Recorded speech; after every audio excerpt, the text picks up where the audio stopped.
Right. 6:30. Right. Welcome everyone to our Exeter Community Energy. Next on the map. Annual general meeting for 2025. So we're going to be looking at reporting our fiscal year 24-25, which is now aligns with the tax year. So April 24 to March 25.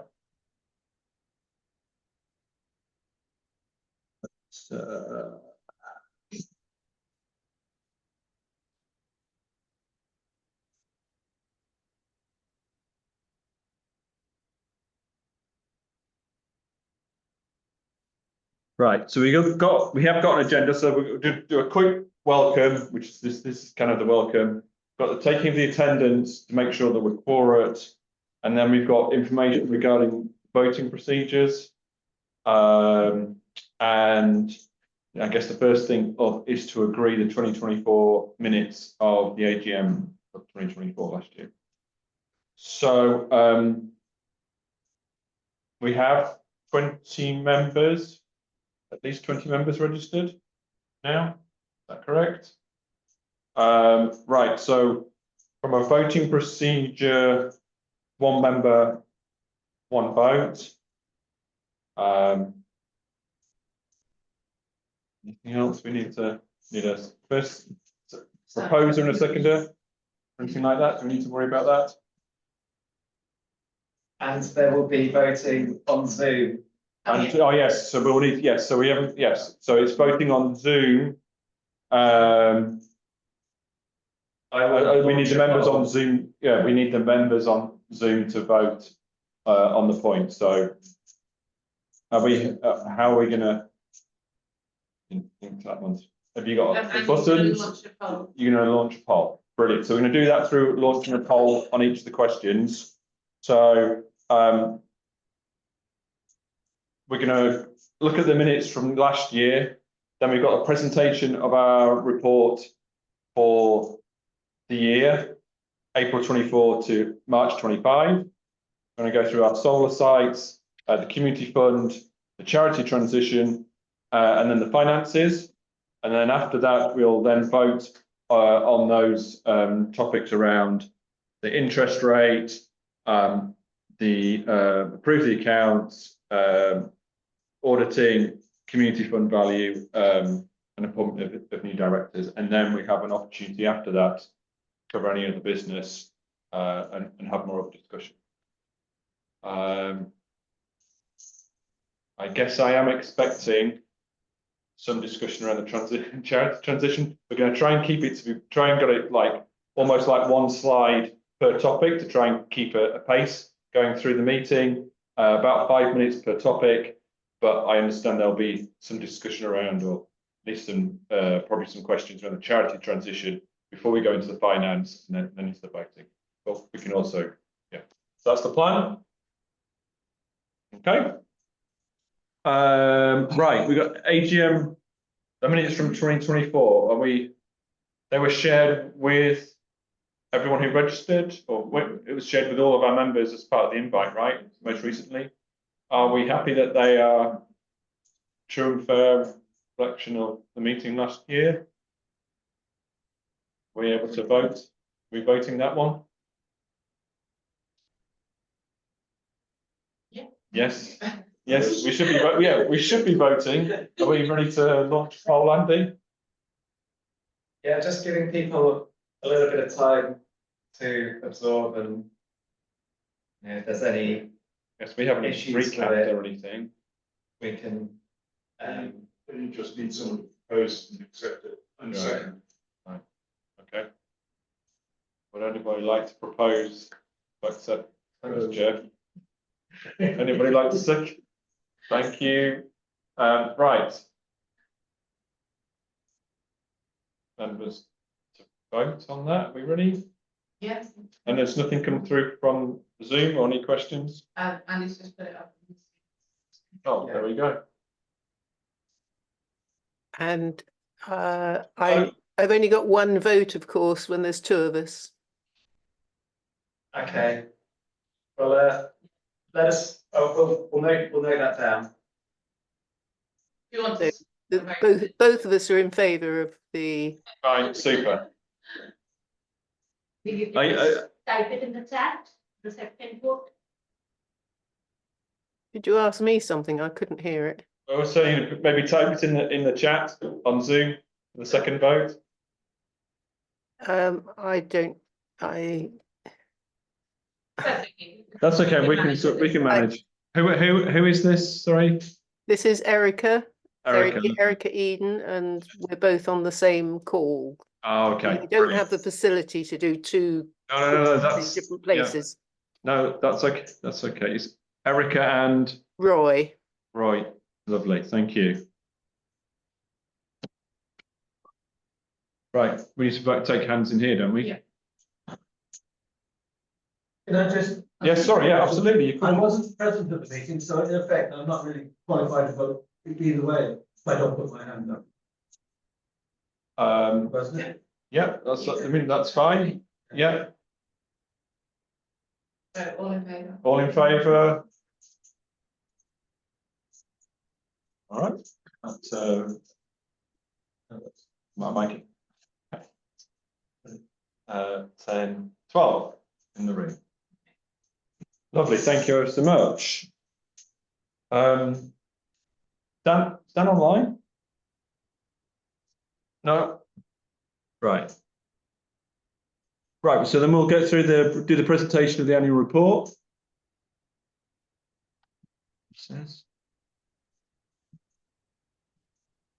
Right, so solar PV 1, 2, 3.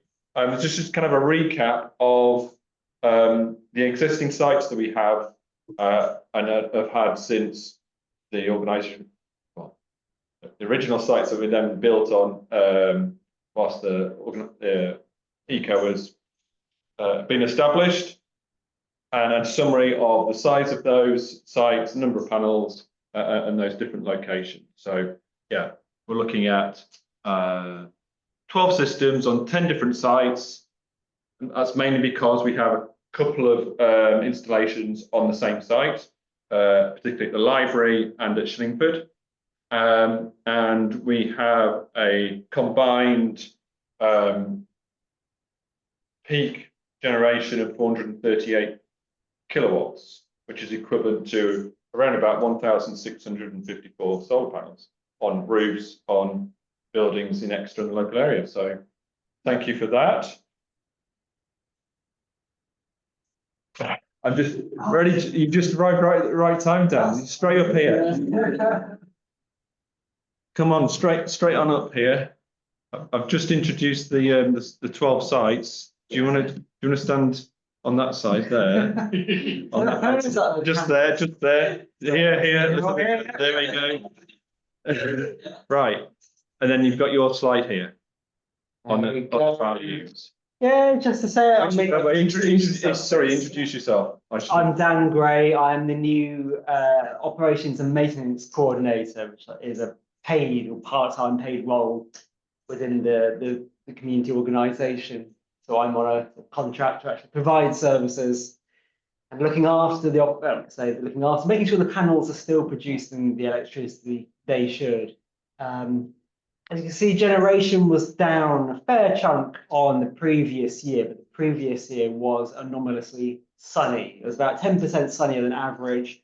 Last financial year, 24-25, was about average. So as a result, the outturn from the actual solar systems themselves was down, but also the power prices that we get paid based on the market rate for export power for a chunk of it. The other part is a government fixed rate, but that free floating market power rate was down considerably as power prices normalised after everything that has gone on. So combined between less sunshine and lower export prices, our actual revenue was down again towards 66,000, which is sort of more in line with the long-term revenue, whereas 23-24, because it was a sunny year and because electricity prices were higher, then that was a particularly good year on the revenue side. There we go. Back to David. Yeah. So and carbon saving is down, but then because the grid's decarbonising, Yeah, so it's in line with that. So it's 146 tons. So still, as you can see, a considerable saving. So we have about 430 kilowatts peak power across all the sites. A typical domestic system would be about 4 kilowatts, or maybe just under. So what we've got between us is equivalent to about 100 household systems. So it is providing a fair chunk of power to the local grid in Exeter. Obviously, that's mostly concentrated in the summertime. So again, the power output, the outturn, should I say, is quite dependent on the weather we have in spring and summer. Because even a sunny winter still provides very little power, so it's particularly sensitive to what kind of summer we had. So just a sort of forward look, we've had a really good spring and summer so far. So this financial year should be pretty darn good. Offset plenty of carbon. Lovely. Thanks, Dan. Thank you.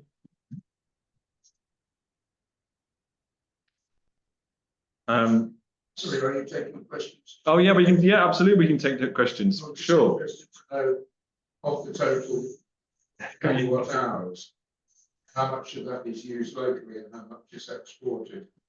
So you mean local to the buildings? Yeah. Yeah, so the self-consumption varies quite considerably from site to site. So actually our largest one, Great Moor House, well, second largest, I should say, which is about it's a 100 kilowatt system rated. Because the pitch of the roof that the panels are mounted on is actually quite shallow. The actual peak output is about 70 kilowatts. When I was there recently, I know the building itself was pulling about 100 kilowatts. That was a weekday. So that system pretty much only just reduces the demand of the building to the grid on weekdays. On weekends, it exports. But that's kind of like your worst case, where something like Pinhoe Road Baptist Church, that's almost entirely exports on that because the building's only used a few hours a day max and a 17 kilowatt peak. It's also a fairly steep roof, so it gets good output in the summer. Actually gets up towards sort of 16 kilowatt output. That's many times what the building consumes at peak. So it varies greatly. Effect solar across the grid always tends to appear as a reduction demand. It's very unusual for there to be so much solar connected to a local substation that it will actually export. It just appears as a huge decrease in grid demand. And that's where the carbon savings come from, because rather than say a local substation absorbing 1 megawatt of power, it might be reduced to say 200 kilowatts, 30%. And that means somewhere out there, a gas power station doesn't run as fast, as hard to provide that power. So, like I say, it's very, very unusual. Doesn't really happen in sort of an urban area. Out in the countryside, you get occasions where the feeder will actually reverse and the local node will export, but it doesn't really happen in the city. I mean, Exeter's peak power draw across the city is somewhere in the region of 60 megawatts. So we need an awful lot of solar to actually offset the entire of Exeter is import. So our little half megawatt, 400 kilowatts, it's helping, but it's a way short of sort of self-sufficiency. Any other questions? And I guess looking forward, to perhaps maybe get on with solar PV for future projects, is trying to manage that usage by the building user with the solar panel array, and whether a battery system would enable to capture that solar energy during the day and then sort of shift that supply to the evening when a building might be being used for a community building, for example. Batteries tend to make more sense financially than environmentally. It's because all our systems were built when we had something called the feed-in tariff, which is where the government mandated that the energy companies paid well over the odds, frankly, for these small solar systems for the power they produce. But that kickstarted the industry. So everybody started putting solar on their roofs, and that meant installers were trained, and that means companies got up to speed, and the network companies got used to these solar sites being installed on buildings, the last Conservative government rather abruptly withdrew the FIT scheme, so it closed to new applications about 2016, 2017.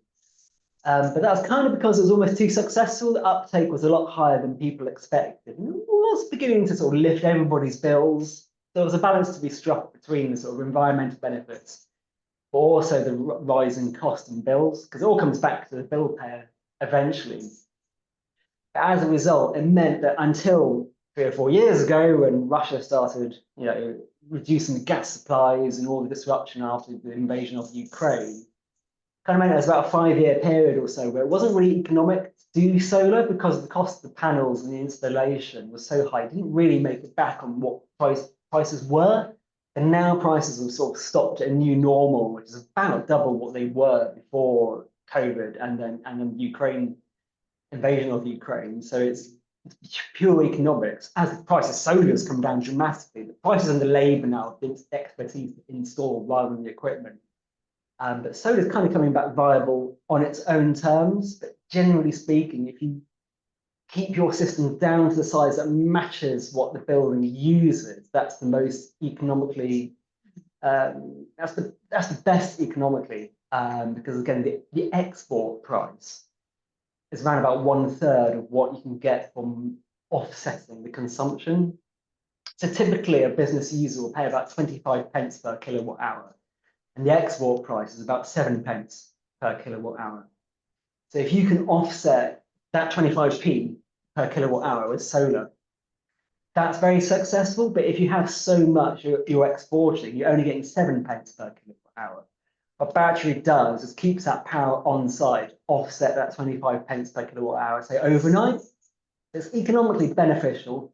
However, as I was saying, carbon savings come from reducing, the power from the gas power stations. From that point of view, it's always better just to export wherever you can, because UK-wide, there's about 18 gigawatts of solar installed. But typically in summer, you're kind of looking at like nationwide 30 gigawatt consumption.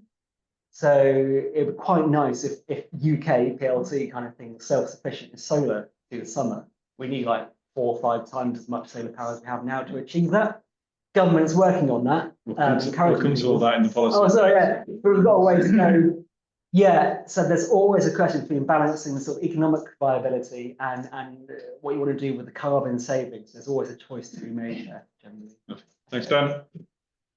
Any more questions? Solar PV4?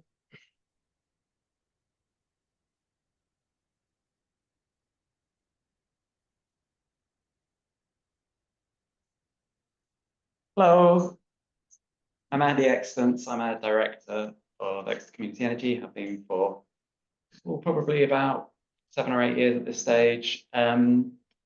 And I've done a fair amount of project management of new solar projects. We've been trying to get some new projects up and running for a couple of years now, which we're bracketing under the title of Solar PV4. I think initially we had some local sites with big, it's the college, it says up here, and we were lined up to do some relatively big installations on a couple of their buildings.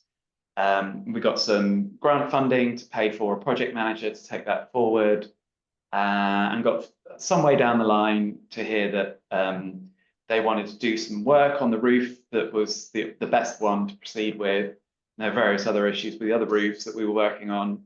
So that has been paused whilst they do a bit of a feasibility study into the work they want to do on the building. And I've been asking around, and as far as I know, that work hasn't yet been completed. So the project with the college is still very much on hold. We're hoping that that will come back, but it's been quite a long time at this stage. In the meantime, we've been looking for lots of other opportunities. We get emails all the time from different people, and going out and being in the community helps find opportunities. And we were made aware of an opportunity with the NHS at Langton Hospital stand near Starcross, which seemed like a big opportunity, a ground mount solar farm, potentially 3.6 megawatts. That'd be, you know, about 3.5 million probably if we were to proceed with that. And again, we won some grant funding to do some feasibility on that, and that was more or less where we were at the AGM last year. We had we'd got the grant funding, we were doing the feasibility work and looking at things like the ecology of the site. That was our project manager, Rachel Kelly. But unfortunately, just in December of 2024, we heard that having done all the feasibility work and established that it is a feasible project and something that would go forward, the NHS decided they didn't want to do it through a community energy model and decided to do it themselves. So that we weren't able to proceed with that as a community energy project, unfortunately. So we've now find ourselves in a situation where it's kind of somewhat back to square one with looking for new projects. We are looking for sites. There are a couple of potential ones in play at the moment. One is big, but it's possibly a bit speculative. The other is quite small and very feasible, so it might be possible to get it up and running. We've had a share offering prepared with the idea that we would launch it for one of the projects, be it the college or the NHS project, but that neither of them have come to fruition. So it may well be that if we can proceed with a small site, that might be enough to launch a small share offering. And the idea then is that share offering stays open, so it's easy for people to become members, and we kind of have a bit more of an intake of members who can be engaged with what ECO's doing. And then the other thing that's been quite exciting is that our new director, Martin Shaw, has been doing a little bit of work on a tool that makes it easier to find viable roofs. I don't know, would you like to come up and say something about that, Martin? Can do. Won't take me very long. Hi everybody, I'm Martin Shaw. I am a new director here, 5 months in. One of the things that I started to look at fairly quickly when I joined the organisation was trying to identify roofs. We've got technologies moving so quickly nowadays that there are more often than not technology solutions to the problems that we're finding. And in particular, this chimed with a project that I've been doing before I joined the organisation. We've got quite a long way through the project, and we've got to a point where we're generating a whole host of data about sites in Exeter that might be feasible. There's one or two little data sets. I mean, you can look at things like the material of the roof, the pitch of the roof, the ownership of the building, all sorts of data sets that are available online. There's one or two that are really important around what's the use of the building. The building is completely abandoned. There's no point in putting solar panels. Whereas if the building is used for something really heavily manufacturing that uses a lot of power, there's a potential option there. So we're just trying to find a way of getting that final bit of data into the set, and then we're going to launch this tool to give us a bunch of data to identify effectively a rating for each of the sites that we can see on the map. So it's a work in progress, not a million miles off. We just need a little bit of time. Thanks, Martin. And I'll just say, one final word, just to leave it on a relatively positive note, that even though the Devon Partnership NHS Trust project came to an end, we were able to present the learnings from that project at a community energy meeting in January. So, you know, we were able to feed something back into the community, even if the project itself didn't come to fruition. So, any questions? I've got another one. Yeah. Because you had to put all that time and research into that NHS project, did they compensate us in any way for having done that? Sort of the opposite, really. Yeah, it's probably best not to say too much, but most of the time was covered from this grant funding. So that was, you know, like what you've ended up with, the government providing grant funding for a community energy scheme that doesn't end up being community energy, but does end up being government owned through the NHS. So it's kind of works out. But yeah, I mean, there was a little bit of at-risk funding from ECOE to pay the project manager in the initial stages, which, you know, swings and roundabouts a little bit, I think, on that. Okay, thank you very much. Thanks, Andy. Right, so I'm going to quickly do a policy update. And I think this probably ties in a few of the things we've just been talking around. New government came into power in July 2024 and have set up GB Energy. And they have then, as part of developing what GB Energy does, which the strategic priorities came out yesterday, they've set up this clean power. So this is the directive or the mission to generate around about 95% of our electricity with low carbon assets. That's going to require additional 29 gigawatts of solar by 2030. And then it doesn't just stop there, it continues on. So there'll be then another 25 gigawatts by 2035 on some of the models that they've developed. So from a solar point of view, that's really, really positive. As part of that initiative, and again, that's one of the strategic priorities that are laid out for GB Energy, is that they are to support community energy and getting ownership or involvement of assets by local communities. That can be through a number of different mechanisms. With the community energy group can own the site, or you could have more of a revenue share option.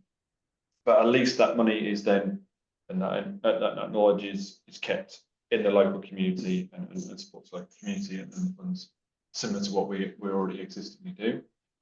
There's also support for onshore wind. That was put on more of a back burner by the previous government, but that's now definitely back on to deliver. And so yeah, low carbon energy. Wind and solar are working together, are a good match for our energy needs.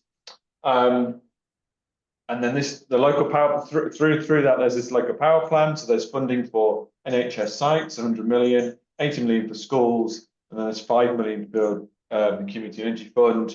It's through that funding that we've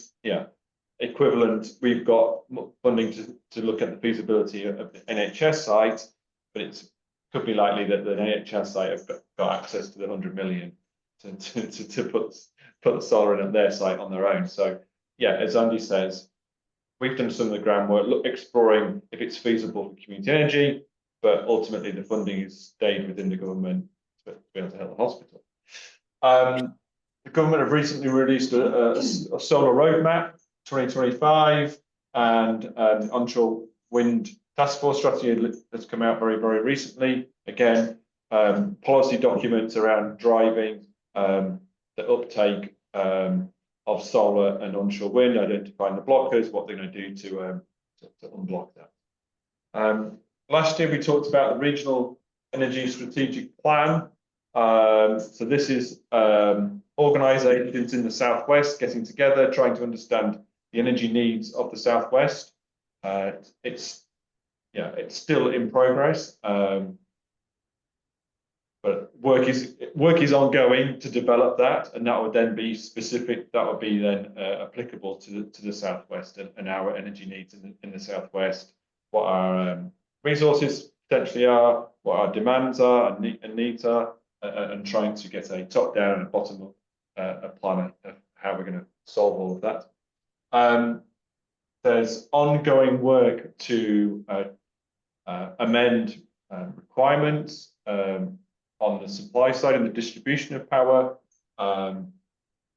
This does have some potential impact for community energy groups insofar as the impact assessment on the grid has been thresholds been reduced, can't remember what I put now. Anyway, basically it makes it easier, so you don't have to do the threshold. It's now 5 megawatts.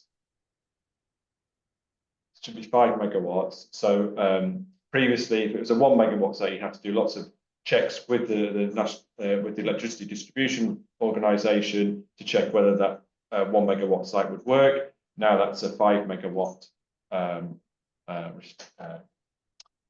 threshold. And then there's some work doing in the background around local supply, and if you can get local supply of your power, then you can then discount, or you don't need to include some of those distribution costs that go on your bill, and that can create a significant saving. You can do that. So work's ongoing across the industry. And then last one I wanted to bring up is around the planning requirements being eased and the requirement to consider climate change in planning decisions. Very quick run through some of the policy in the energy. There is a lot going on positively. We looked into doing onshore wind a while back, and the only place that is marginally was at Stoke Hill. Yes. But even then, isn't the best place to put it in. No. I know there is a group that has been set up near Orchard. Yeah, mid Devon. They have been looking at it for a while. Hadn't got anywhere. Part of Devon Community Energy have set themselves up. So that's something that they could perhaps tap into now that there seems to be more support for onshore wind. It's something we can start to look at, I think, going forward as an organisation. It is more complicated. It does entail greater risk, I would say, in fact, all of the assessments that would need to be done and studies, and it's a more technical asset that would need to be maintained. Blades and the tower and the generator and the motors and stuff like that, whereas the solar panels are much more forgiving from a operations and maintenance point of view.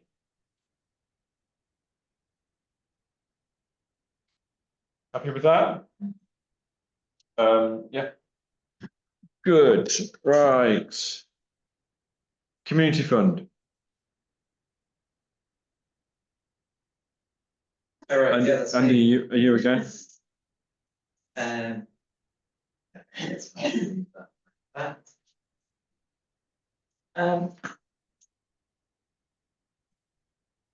Fairly quickly, I think, yeah, the plan is over the lifetime of ECO's existence to give £170,000 of revenue that we've not paid back to members to the community via the community fund, which is a scheme we run annually where members of the community organisations can apply, and we provide them with small grants.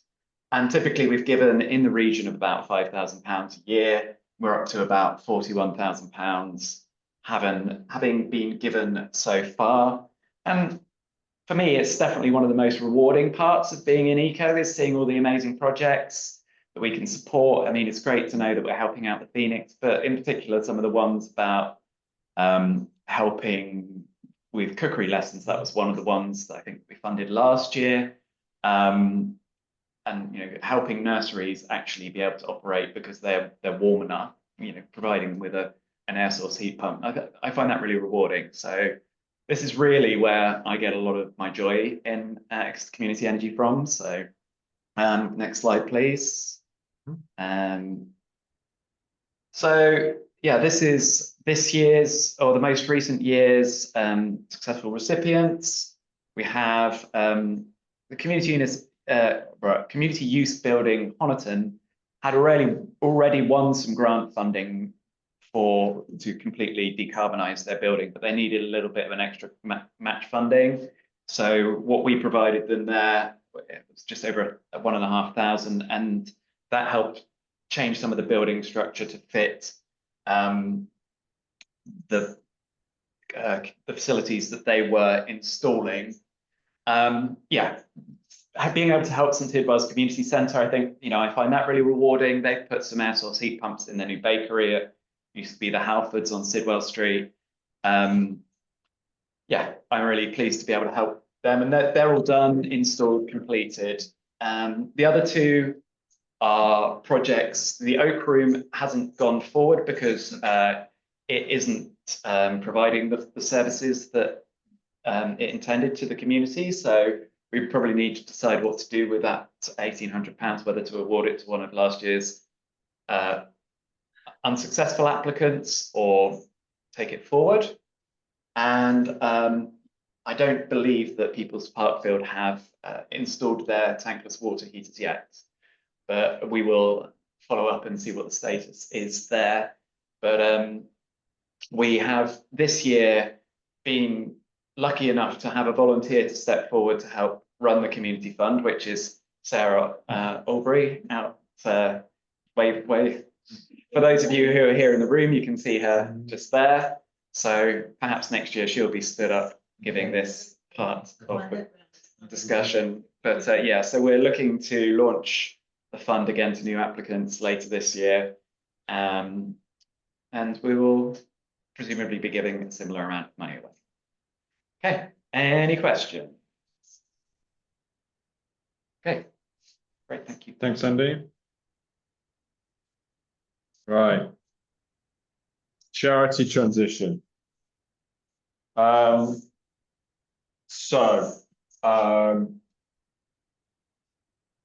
It's been a long time, almost 2 years since the idea of that was first brought to the board to look at how we could improve our energy services, our energy advice services by splitting and transitioning those activities into a charity. That rationale still stands insofar as by being a charity they can access more funding and they have a slightly different tax position and things like that, that they could basically increase the amount of funding and grants that they can apply for to increase the services that they deliver. The journey has not been straightforward over those 2 years, and I think that's probably, hopefully, some of you, the members are aware of this because we've communicated last year where our position and through the winter. But firstly, we have continued to deliver the multi-award-winning work on fuel poverty and retrofit energy advice throughout the year, and to the satisfaction of our grant funding partners. So congratulations to the team for doing that, thank you for that effort. This time last year we were talking about our intent to transition with the Climate Action Hub Exeter organisation, and we had found a property on Queen Street. When we've looked into that in more detail, we identified a couple of issues, and we decided to step back from that arrangement, unfortunately. And one of those issues was around the charity organisation, and we would have more flexibility if we had set up our own charity organisation, which we established, or which we asked colleagues to establish, and that's called Sustainability Community Solutions. They set the company up in February, registered the company then, and in July they have got charity status. So congratulations to them for managing that. As part of that transition, I know we had an information meeting back in March. we novated the remaining contracts that were supplying energy advice services. So that's particularly around fuel poverty and healthy homes work. We novated those across to SES at the end of March. And then that meant from April, the contractors providing those services all delivered the energy advice from SES. I appreciate we're now going to a different fiscal year, but I'm trying to give some of the background, which will provide some of the information that we then are going to include in our finances, which is the next section. Right. So as part of that transition, there is funding that the Healthy Homes energy advice work had built up, and we transferred £300,000 at the end of March to them, which gives them a buffer to. Do I need to do anything, Andy? No. Oh, okay. Yeah, to get their organisation up and running, and paying for the staff. We haven't transferred anything since, but we have commissioned an independent financial assessment of what the final transfer amount should be. That work has been ongoing and continue, and is coming to a close through July and August through this summer, and we still need to agree with SES on that final transfer amount. Our assessment at the moment is that would be potentially another £180,000. So in our accounts for fiscal year 24-25, we have put a provision in for a total of £480,000 that we'll pay. That which includes £300,000 that we've already paid at end of the financial fiscal year, start this the new financial fiscal year, and to complete the accounts.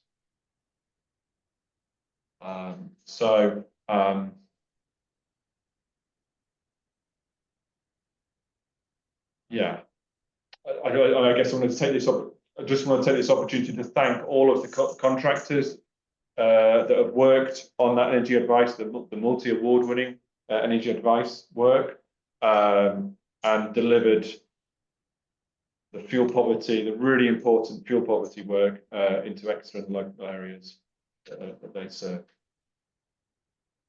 I've got a question here in David. Hello.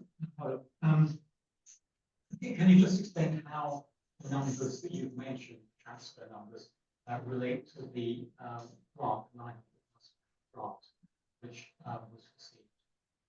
Yeah, so Can you repeat that for the people who are online? So David, yeah, okay. So David was asking, how does the transfer amount that we've identified, how does that compare to, or how does that made up of the large funding that we've received? Yes, I guess what I'm saying is, are the transfers you've mentioned transfers from that 900,000? In other words, yes. So yeah. Or are these separate amounts of money?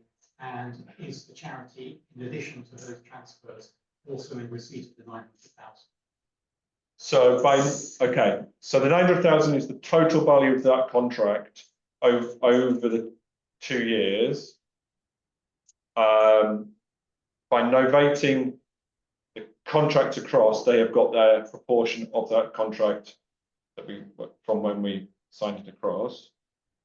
But effectively, the 900,000 number that we were sharing, because it was a wonderful win, right? Money that Exeter Community Energy, ECO, received to support that energy advice. That is the money that we've received through that grant and not spent. That is that 408. That part of that is 480,000. There are other grants from British Gas, which is the other large contract that we had.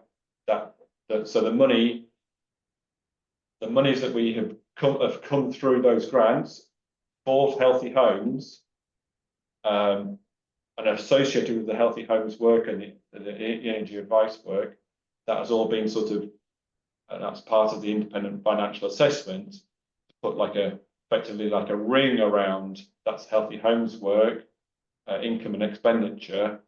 That is what that money is by transferring those activities to the charity, that funding needs to go with those activities. So, just to be absolutely clear, are you saying that of that 900,000, half of it's been transferred to the charity, the other half is staying within ECO? No, so no, none of it, so none of that 900,000, that 900,000 pounds is to deliver energy service advice. Why is there a transfer from ECO in addition to that? Because so the money has come in to ECO because the contract was signed by ECO initially. So the income that has come in to provide the energy advice work, it's all been effectively like tagged or identified that is work for healthy homes, and it's not related to any of the solar generation income that we receive from our solar panels. So of that 900,000, well, I think I'm repeating my question now.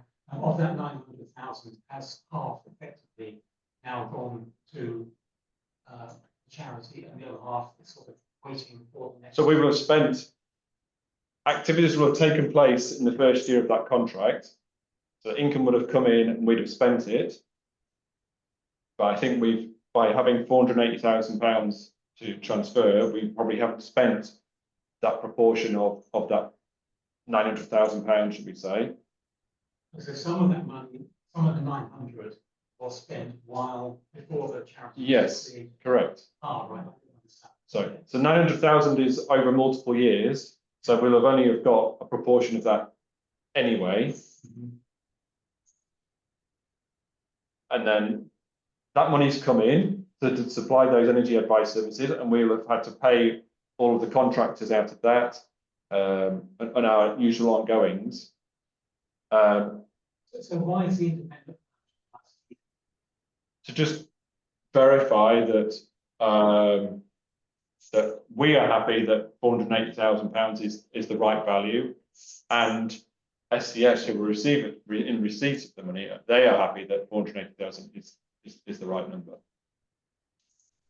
Andy, you've done a lot of work. I think I would just like to, you know how long it took to answer that question? You know, that's one tiny part of the transfer.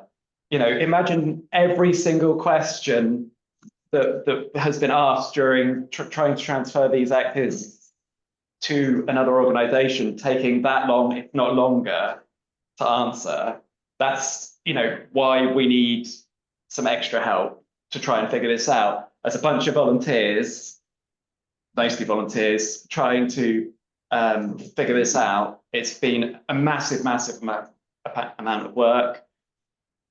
And yeah, I think it's best for everyone involved that we get some experts in and make sure that we're transferring the right amount, not too much, not too little, you know. So, and you know, you will have seen letters going around earlier in the year calling for the, you know, an independent financial assessment of the transfer. And as a board of directors, we totally agree that it's really important to make sure we get that right.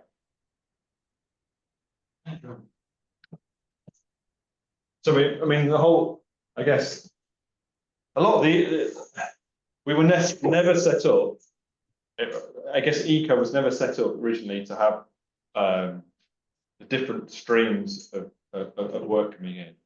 So it's taken a lot to unpick the work that is healthy homes and retrofit.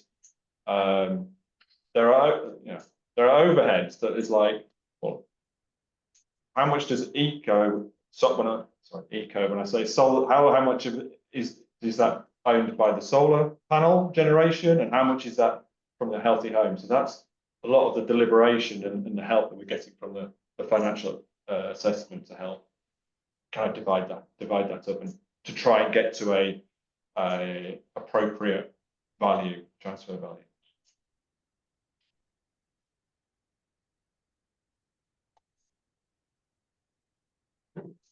Any more questions? Anything online?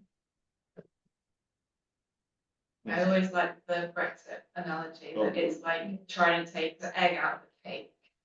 Like, it's like going through a cake, trying to pick out the egg. I'm thinking of finance. Yeah, I mean, yeah. Yeah, there's some of the costs are definitely like that. Some of the costs we've identified, this is income for healthy homes. It's for delivering healthy homes services, therefore that is clearly a healthy homes expense or whatever.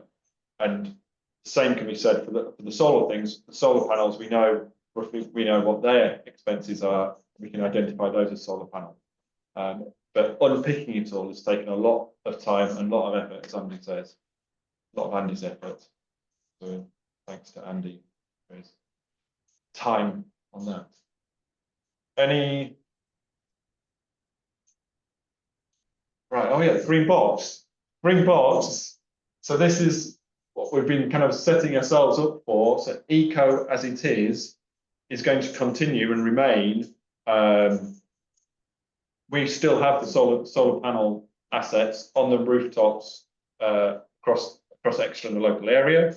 That will continue to generate an income. That will mean that you're still paid paid interest. That supports the business model that we've got and able to donate to the community fund, which provides all that great help to local community groups. So that hasn't changed. What we have basically transitioned up is all of the other advice work, so we can focus on renewable generation assets installation.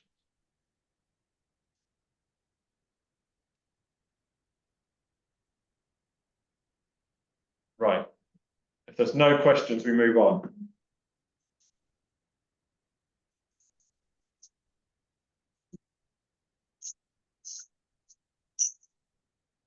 Get the really boring slide. So there's a whole host of things to cover in this slide. I'm going to come to the chart at the end because there's a couple of caveats that we need to add into here. But I think the first headline news to share is that turnover has increased year on year between the previous financial year and the one that we're reporting on here.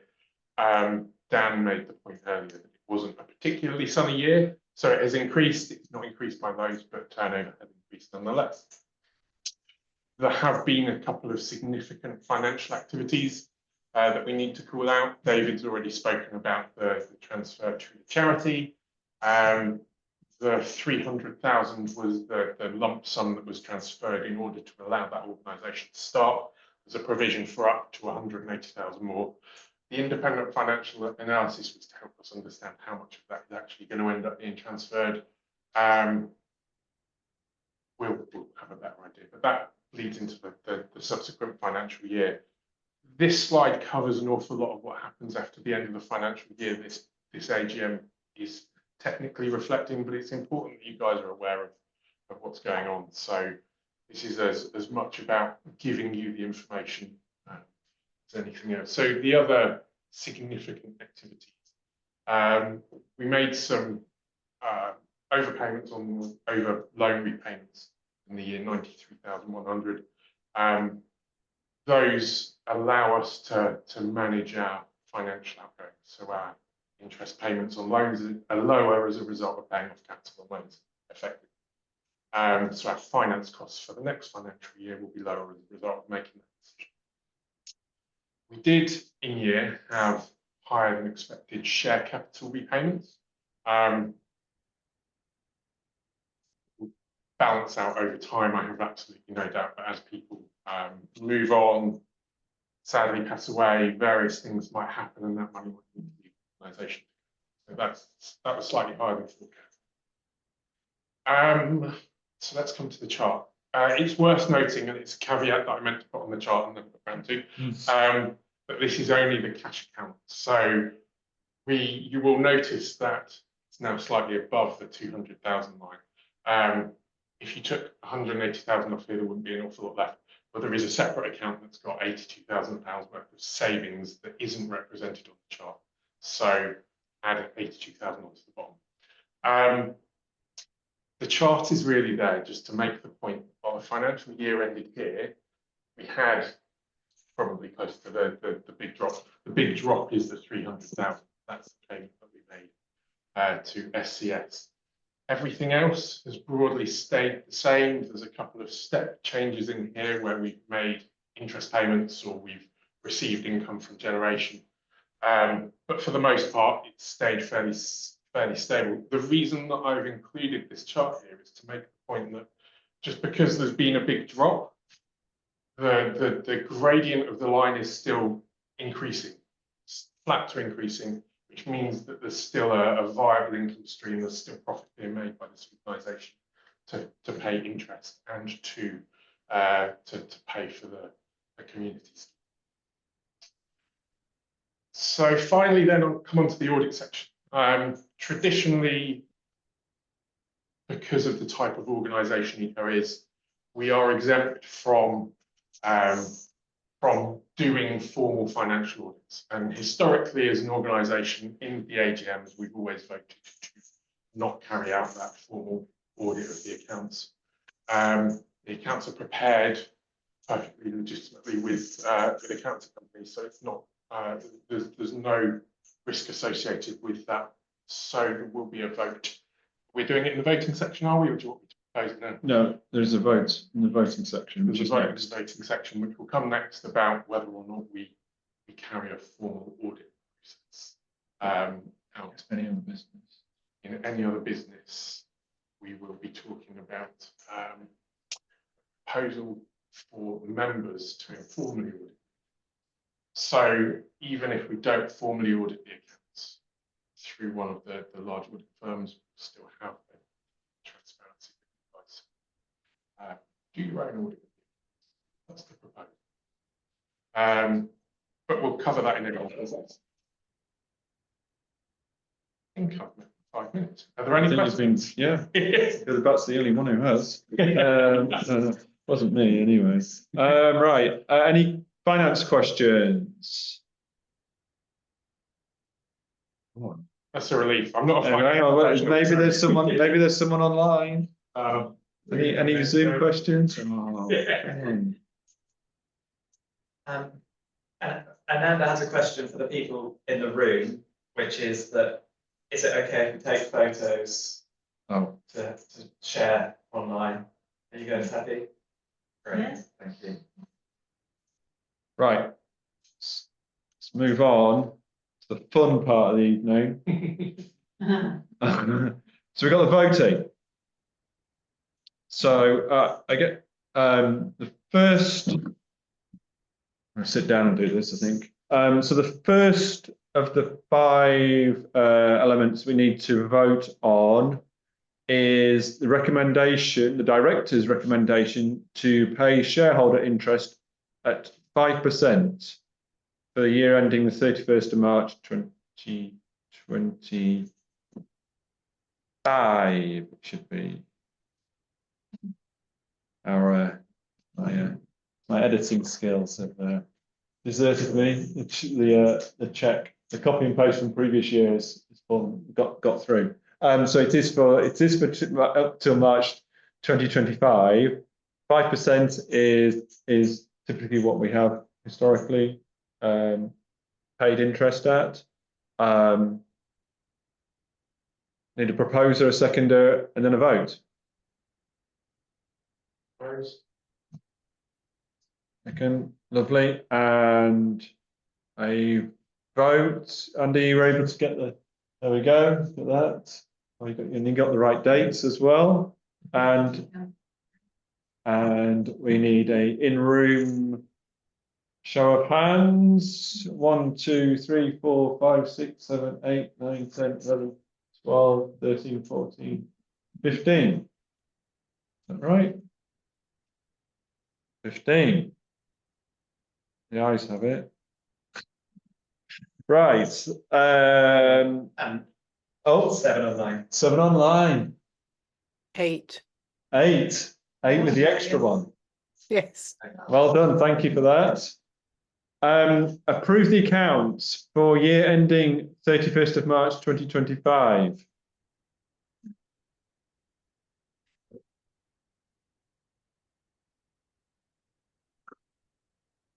Do we have a proposer, seconder, Peter? And then a vote.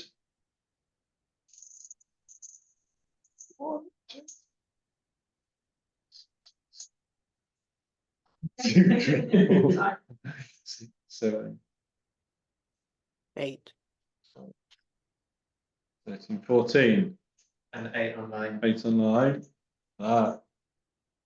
Right, let's keep the momentum. Next one is to agree that the accounts are not to be audited.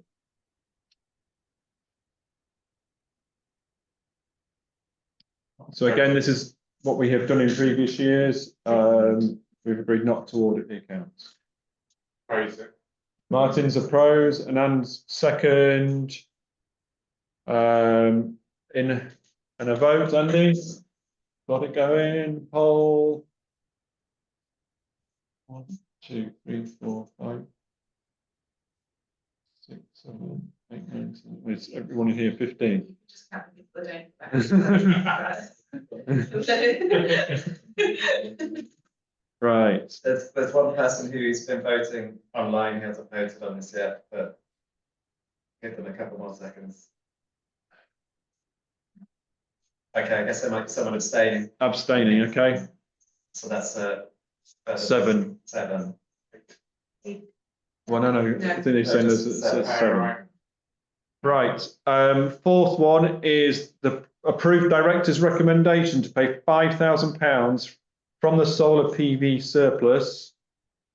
So that's the income we generate from the solar PV sites, plus such other amounts as are decided by the directors, which could be the amount that gets rolled over or something. Maybe we need to raise that at the board meeting into the community fund.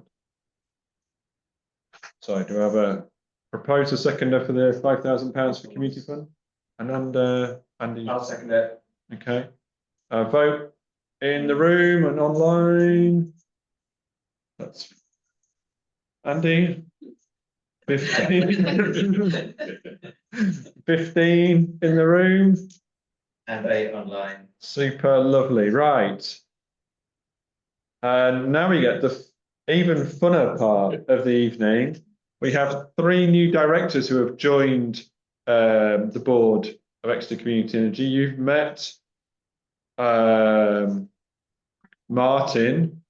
We also have Mark Allen, who is joining us online, and we have Ananda. So Be nice if they introduce themselves. yeah, exactly. Mark, are you able to unmute and introduce yourself briefly online? You'll have to put Zoom on your well, it could be good if you put Zoom on your screen. Oh, okay. Do I stop? Does that mean I stop? it. sharing? Hello. I don't know if you can hear me or see me. Hang on. I don't think we can see you just yet. You haven't turned the camera, so there's That's that. Is there someone supposed to do it? It's not Yeah, that's all good. Mute. Stop sharing for a sec. Stop sharing. You know I'm not going to get it back. Okay. Now you've done it. Oh, yeah. Broken the meeting. Where's my screen here? Right. Oh, Mark, Mark are Allen, you there? you've just, that's it. Yes, I'm here. Yeah, I'm trying to. All good. Right. Mark, if you speak, it should pick you up. Okay, well, hello, I'm Mark Allen. I joined the board in December last year, primarily to take on director's role, health and safety. And as David alluded to earlier, it's been a very interesting few months, particularly around the decision to transfer a lot of ECO's assets to SCS. I'm very keen that we keep membership involvement high on that. And this is really the opportunity for that, given that not enough members, wanted to have an EGM. And I'll continue to do both those things if you decide to elect me. Thank you very much. Thanks, Mark. Ananda, would you wanna? If you stand on the X over here, imaginary X. The red dot, No, the text. Hi everyone, I'm Ananda. I've been living in Exeter for the past 4 years. Came here as a student, then yeah, I've made Exeter my home now. I have an engineering background. I used to work in solar field back in India where I'm from. Currently, work for a environmental consultancy based in Bristol. And really looking forward to being part of this bunch. Very glad that I joined at the tail end of the transition in June. So didn't suffer much pain. But looking forward to getting stuck in. Yeah. Thank you. Lovely. Right. Thanks, Ananda. Thanks, Martin. Thanks, Mark. Do we have a proposer? Jen, seconder. Right. Oh, thank you. And then an in-room vote.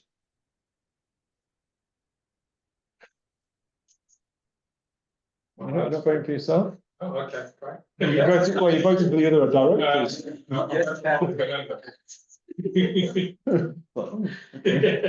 How much do you want? What's going on? You're 15 in the ring. I presume your hand was metaphorically up. I'll give people a couple more seconds, but there's fewer people voting on this one. Oh. Patrick Staff asked if we can hear from Martin. Martin introduced himself earlier. Oh, okay. You can come up if you want. Yes. Yeah. Okay. No. Thanks, Patrick. I was feeling left out. So I'm Martin Shaw. I am a customer enablement director for a software company. If you hadn't picked up that I'm an IT professional from the talk about data sets earlier on, there you go. I got involved with ECOE back in April. I was looking for a local sustainability organisation to get involved with. I'm doing an MBA at the university, and it prompted me to start to think about how I could get a bit more involved. So that's what's led me to be at this point. I second what Ananda said about getting involved later in the day. I'm missing a good chunk of the pain of the transition. Yeah. Thank you. Thanks, Martin. So hopefully that labels Patrick to vote now. I was going to say, has that prompted any more votes? If I needed to change,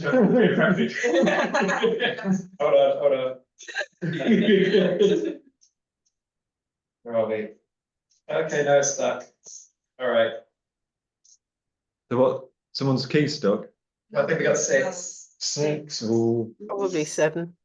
That's 5 votes.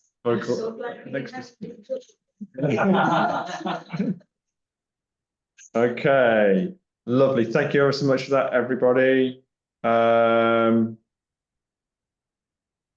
We've got some mug shots there off the website. Any other business?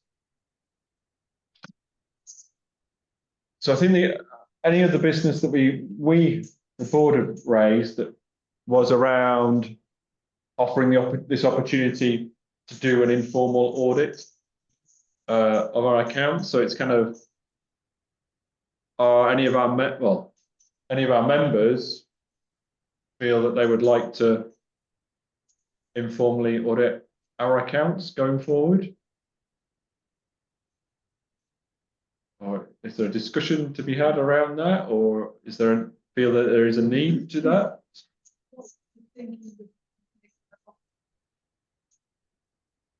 I'll take that one. Okay, thanks, Andy. So I'm also on the board of an organisation called the Association of British Science Writers. We don't have a formal audit, but each year we do have a couple of members volunteer to audit our accounts. So it's a thing that we do there. And having had some questions raised about the finances this year, I thought it might be good for transparency. And really the process is they will tend to look at the draft profit and loss accounts, and they will look at it and say, well, that looks a bit big. Why is that big? And you know, what numbers does that include? But really, it's just an opportunity to come and have a look at the, you know, what's happening to our finances and ask questions. And personally, as a director, I think that that's really valuable to, you know, we are often, as directors, working in silos. We'll be focusing on the things we're focusing on. So we might just be listening to the finance director and just go, oh yeah, that's fine. But actually have someone come along, just ask them, you know, what they might, I think it's probably best phrased as innocent questions. You know, that they don't have an entrenched way of thinking about what we're doing. I think that could be really useful. So, but if people don't want to do it, that's also fine. But it's just an idea.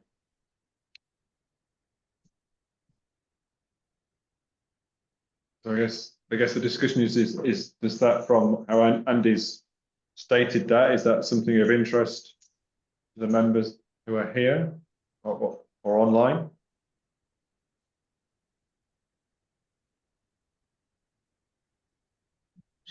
No. Yeah, just to reiterate what Andy said, really, like, obviously I'm on the board, but having that kind of external view, isn't it? Sometimes on the board, you're so entrenched in this stuff that someone with an external viewpoint, I think, could really add a lot of value to like looking at things like that. So if anyone has those kind of expertise, that is willing to, or not even expertise, interest, and willing to kind of be that critical friend is the word used a lot, isn't it? Like for that review. I mean, I guess we can put this out to the wider members. Yeah, as well, I mean, I guess it's yeah. I mean, I think it came up in discussion preparing for the AGM. Maybe it's something we can just float through a newsletter to our members. Maybe we need to sell it a bit more, the idea, and what will be involved, or what commitment might be required for it. Yeah. As much as it is. Yeah. I guess, are there any questions from people here in attendance or online? That we like to cover or yeah. Go on, Les. Yeah, I'm not actually thinking about becoming an auditor by saying this at all. I think you're actually misunderstanding not having a full audit. I think we should have our books independently examined, albeit not to the same standard or costs. There's a lot of money flowing through this organisation, and I think I don't want to suggest that the upset earlier in the year of the finance director communicating with members leads me to think any money's gone missing. But I do think that we are actually failing to understand that we've just voted to not have a formal audit, i.e. not to spend a load of money on paying for accountants to come in and spend weeks going through the books. But I do think we should pay for an independent examination, actually quite routinely, because unless I'm misunderstanding things, there's about £1 million flowing through the accounts on those sheets that we've just shown recently. And to not have them verified, scrutinised, and a few sensible questions asked is tantamount to treating it like a hobby rather than a community business. So I think that's certainly definitely a valid question. I should perhaps. It wasn't a question. Sorry, it was a statement. I think we should probably point out that the turnover has been very high in the last 2 years because of the contracts that the healthy homes and retrofit part of the organisation won. And going forward, that is not going to be the case. We're going to be only having the income from the solar panels.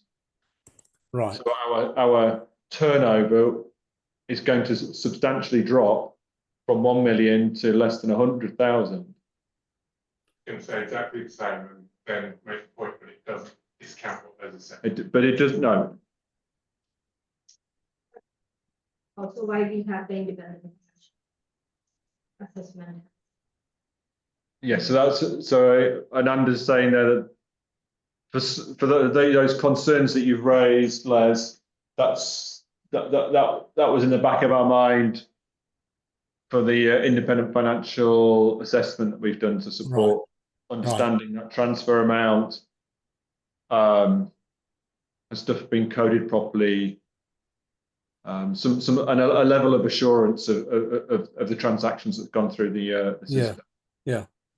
There's a suggestion. And I think it deserves to be more than just a few enthusiastic amateurs running their eyes over a column of figures. I mean, it's actually about somebody scrutinising, particularly as there's been this very substantial transfer of money from the charity to the contractors. And I'm saying that I think as a matter of good practice, scrutinising spending is a good thing.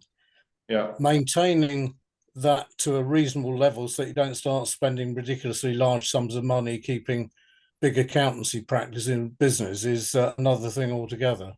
And I think we'll know that the big practices haven't exactly covered themselves with glory in the way that they've actually let various big businesses trade in a bad way. Sorry, I'm not making myself clear. I just think it's not a matter of calling for a member to have a quick look at the books. We should be able to find somebody who will do a job of not a full audit, but an independent examination. If it's just for this year, that's quite important to be wrapped up in the independent assessment that you've commissioned, which we're no doubt paying, substantially for. How much is that costing? About £6,000, maybe a bit more. Yeah, so the independent financial assessment is probably going to cost a bit over £6,000, depending upon exactly. Some of the work is on an hourly rate. We're yet to get to that part, but we've already had an invoice of 4,800. But you may or may not. We haven't mentioned it this meeting, but every year our accounts are done by a formally qualified accountant, and they're done. They look through it. I've been this year, because we don't currently have a finance director, I've been exchanging emails with the accountant, and we've been kind of talking through, what needs to go where, and so it's looked at by an accountant. It's not just us doing it. So there is that kind of professional scrutiny. They have to sign up. They have a responsibility to sign up on it when we submit it to Companies House, and also I think the Financial Conduct Authority, because we are accredited with the Financial Conduct Authority. So there is a level of professional scrutiny already going on.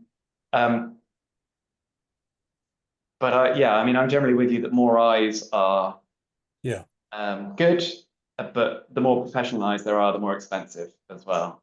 Absolutely, yeah. Well, I'm not here touting for business for any accountants or auditors, I can assure you. All right. Lenka's got a question. Oh, and David. Sorry. Yeah, hi everybody. I'm actually an auditor. I do not work for, I work for the European Commission, so I probably wouldn't be really able to help you with this one. But I think it would be also very handy to know how much the different audits would cost, because I'm not, like I said, because I work for a government, I don't actually know how much the private companies or, some of the big four would charge for such kinds of audit, or some sort of assurance package, just like you said, some sort of scrutiny. But it would be interesting to know, so we can then decide what actually, how much are we actually talking. If it's, I don't know, tens of thousands of pounds, then of course that perhaps isn't worth it for, especially given that, like you said, it is prepared by an accountant, so there is already some sort of scrutiny.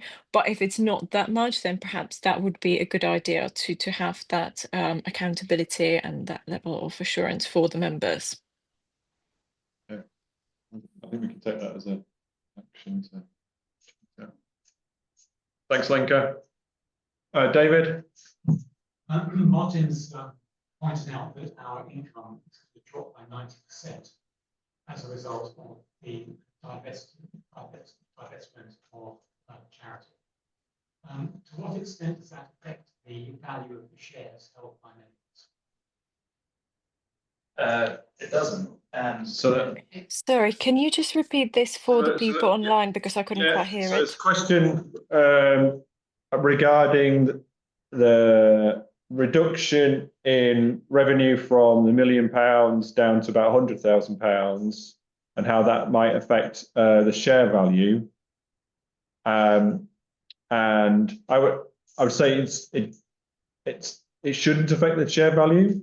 The original business model for the shares and Exeter Community Energy is that we are able to fulfill the business model from the income that's generated from the solar panels. Yeah. The £900,000 extra, effectively, that's recorded in the accounts for the last 2 years is the Healthy Homes energy advice work and grant funding that's gone through the accounts. And the solar PV has grown ever so slightly, but RPI goes up and down depending on the weather and the sunshine, level of sunshine. But that's remained fairly constant around about £80,000 per year, and that enables us to pay for maintenance, pay for the interest, and donate to the community fund. And also, and so sorry, yes, and that was the last one. Yeah, repay shareholders as part of the business model that was developed in the first instance, and that continues to be the case, and that is the plan going forward. And also, these are not publicly traded shares. They don't increase or decrease in value. The value stays the same. The value of the shares that you bought is, they're withdrawable. They're not transferable. So it's not like a community share is not the same as a company share. So it's much more like a bank deposit than it is like buying a share on the stock market. So what you may be asking, how does this affect the solvency of the business? And that's one thing, that's one question. But just specifically, the value of your shares just doesn't change. If we're unable to pay them back, we would go bankrupt. But technically, the value of your share is the same. But we're nowhere near that. We've got plenty of value in the company. It's all good. So, and we've been, as Martin showed, we have repaid the loans that we had borrowed from members ahead of time. So really ahead of what we're intending to do with regards to the repayment of shares. We also had some people withdraw shares around the timing of the letters about the extraordinary general meeting, and that was fine. Everybody was able to take their shares out then, so it doesn't have any impact.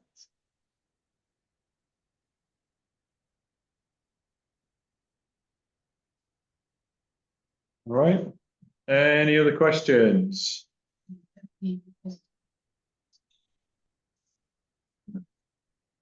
So we're clear on the online. Then wish to thank everyone for their time this evening. Thank you for turning up and voting, making sure that we were quorate so we could get things approved. We do have, for those who are in person, we have some refreshments at the back of the room and some cookies under the desk that we've saved for later to keep you here for a bit longer. So yeah, really happy to have a chat. And thanks everyone for dialing in on Zoom, and have a great rest of your evening. Thank you.